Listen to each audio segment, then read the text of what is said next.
Pressure போடுற மாதிரி இருக்குமா? அடா பாப்பா Madras Matinee.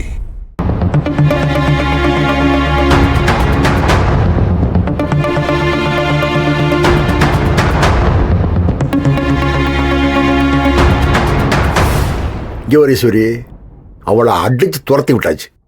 இனிமே அவளுக்கு இந்த வீட்டுக்கு எந்த சம்மந்தம் கிடையாது. போனை போட்டு என் பையனை வர சொல்லு. வேற எனக்கு எதுவுமே வேணாமா. யாரு மேலே எனக்கு கோபமும் இல்லை, யாரையும் நான் எதுவும் செய்யவும் மாட்டேன். வர சொல்லு. ஏம்மா ஈஸ்வரி, மனசு ஒடிஞ்சு போய் கேட்குறம்மா, இதுக்கு மேலே குத்தி பார்க்காது.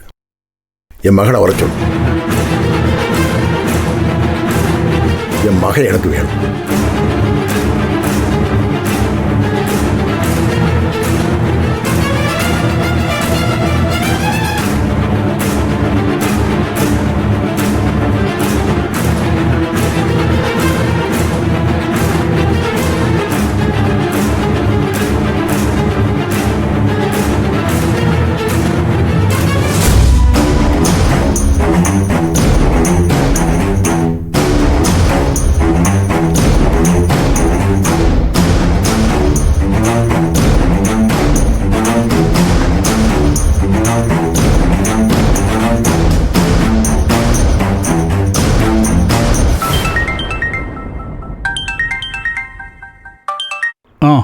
சொல்லுங்க ஈஸ்வரி.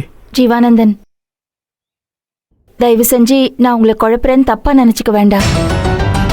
இங்க வீட்டுல ரொம்ப நிறைய நடந்து போச்சு. தர்ஷனோட அப்பா என்கிட்ட வந்து அவர் செஞ்சதுக்கெல்லாம் மன்னிப்பு கேட்டு தர்ஷனை கூட்டிட்டு வர சொல்றாரு.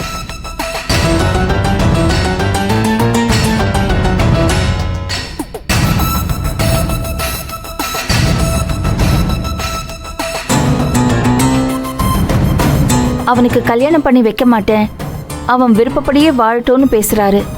இப்போ அறிவுக்கரசியை அடிச்சு விரட்டிட்டாரு. எல்லாத்தையும் நேர்ல சந்திக்கிறப்போ சொல்றேன். உங்களால கொஞ்சம் தர்ஷனை கூட்டிட்டு வர முடியுமா? உங்க முடிவு அதானா அதுபடியே செய்யலாம். நான் கூட்டு வரேன். ஈஸ்வரி, ஜீவானந்த கிட்ட தானே பேசுற? கொண்டா, நான் பேசுறேன். நான் கூட்டிட்டு வர சொல்றேங்க. அதுக்குள்ள ஈஸ்வரி, பேச வேண்டியது நிறைய இருக்கு. கொடு.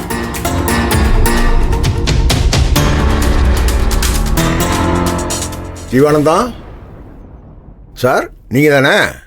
ஆமா, சொல்லுங்க. எப்பா, எங்களால நீங்க இழந்தது நிறைய, அதுக்கெல்லாம் மன்னிப்பு கேட்டு ஈடு கட்ட முடியாது. ஆனா சார், உங்கள்ட்ட ஒரு உண்மை சொல்லிக்கிறேன் சார். என் மனசார நான் முழுசா மாறிட்டேன் சார். கொஞ்சம் என் பிள்ளையை கூட்டிட்டு வந்துருங்க. அவன் வாழ்க்கையில் உங்களை மாதிரி நல்ல மனுஷங்க இருக்கிறதுனால தான் ஓரளவு சமாளித்து வந்திருக்கேன். இல்லைன்னா என் முட்டாள்தனத்துக்கு என் பிள்ளையை நான் என்னைக்கோ இழந்திருப்பேன். இங்கே பாருங்க சார், இந்த விஷயத்தில் அவனை நான் எதுக்குமே கட்டாயப்படுத்த மாட்டேன். இருக்கானா? இருக்காது. கொஞ்சம் பேச சொல்லுங்களேன். தர்ஷன், உங்க அப்பா பேசுன்னு சொல்றாரு. அவர்கிட்ட பேச வேணாம். ஒரு நிமிஷம், அவன் ஃபோனை வாங்க தயங்குறான். நான் ஸ்பீக்கர்லேயே போடுறேன், நீங்கள் பேசுங்க. சார், நீங்கள் சொல்லுங்க. எப்பா தர்ஷா, என்கிட்ட நீ எடுத்து சொல்லியிருந்தீங்கன்னா எல்லாத்தையும் அப்படியே அப்பா நிப்பாட்டிட்டு போனேன். எங்கேப்பா போனேன்? ஏன்டா அப்படி போனேன்?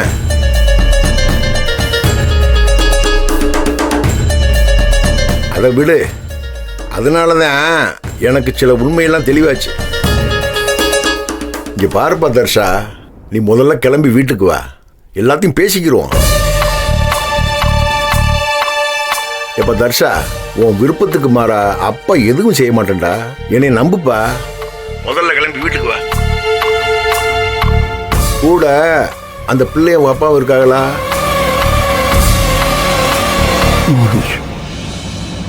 போன ஜீவானந்திட்ட கூட இருக்காங்க. ஐயா சார், ஜீவானந்தம், நீங்க வர்றப்ப அந்த பொண்ணு அவங்க அப்பா எல்லாரும் கூட்டிட்டு வாங்க. அவங்க என்னால பட்ட அவமானம் கொஞ்சம் நஞ்சம் இல்ல. காலில் விழுந்து மன்னிப்பு கேட்கிறேன், நல்லபடி அனுப்பி வைக்கிறேன்.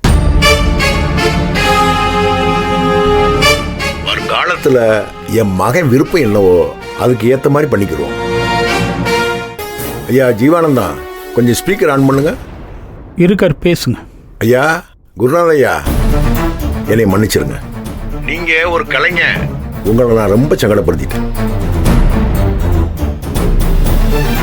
அந்த தரித்திரம் பிடிச்ச அறிவுக்கரசியோட சேர்ந்துக்கிட்டு ரொம்ப மோசமா நடந்துக்கிட்டேன்.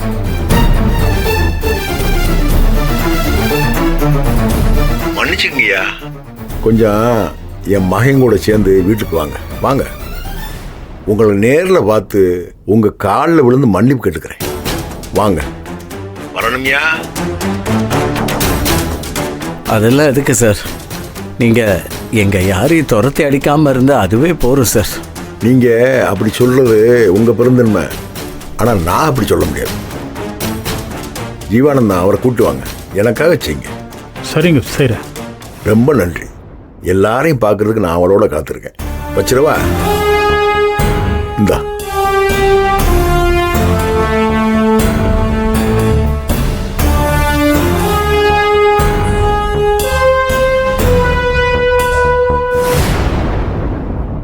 தர்ஷா, அவர் பேசுறது சரியா தப்பான்னு எனக்கு தெரியல. ஆனால் ஒன்று மட்டும் சொல்கிறேன், எக்காரணம் கொண்டு நம்ம அவர் மாதிரி ஆயிடக்கூடாது. கிளம்பலாமா? சார் சார் நாங்களும் வரணுமா சார்? இதை பாருமா, இந்த விஷயத்தில் இன்னையோட பேசி ஒரு முடிவை எடுத்துடணும். நீங்கள் வாழ்க்கையில் அடுத்த இலக்கை நோக்கி பயணிக்கணும். இதே விஷயத்தை எடுத்துக்கிட்டே நீங்கள் ஓடிக்கிட்டே இருக்கக்கூடாது.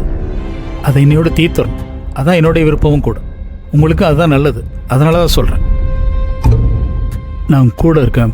போகலாம். தைரியமாக வாங்க, பேசிடுவோம். வாங்க.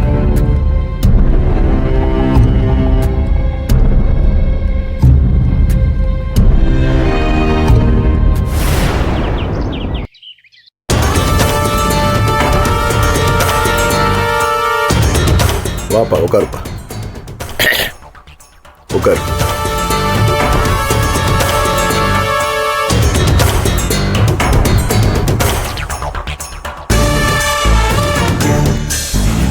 என்ன நீங்க என்ன அந்த பையன்கிட்ட இறங்கி போய் பேசுனீங்க? என்னப்பா பண்றது, நம்ம பைய அங்கே இருக்கேன், அவன் வரணும்ல. அதுதான் முக்கியம்ப்பா. எவ்வளவோ விஷயங்கள்ல மான மரியாதை இழந்துட்டு உட்காந்துருக்கேன். இந்த பயலும் வெளியே போய் அசிங்கப்படுத்திட்டான்னு வையே, அப்புறம் உசுறு தாங்காதுப்பா. அதுக்காகத்தான் பேசினேன். வரட்டும், இருக்கட்டும். இதுல எனக்கு ஒன்றும் இழப்பு இல்லை. தர்ஷன் வரணும்.